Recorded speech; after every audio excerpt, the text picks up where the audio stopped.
Hi, my name is Mike Pruttyjohn, and I run Netcraft, which this year won both a Queen's Award for Innovation and also a Queen's Award for International Trade.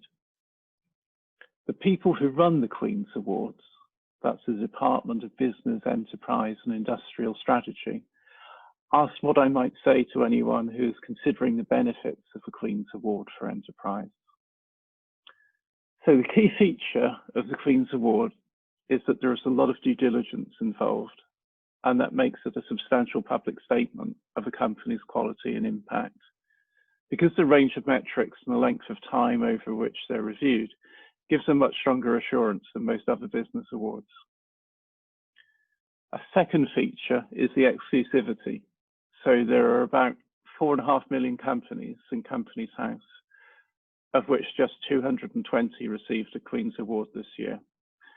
Only 4 received 2 awards, which makes Netcraft literally a 1 in a million business.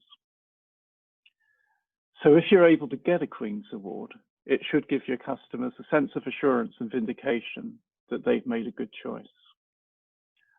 More than that, the range of people who identify with you is much larger than you deal with on a day-to-day basis.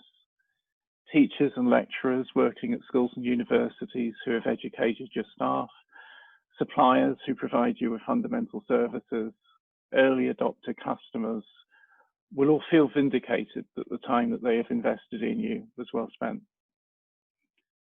So I suggest have a good stare at the qualifying criteria for the Queen's Awards.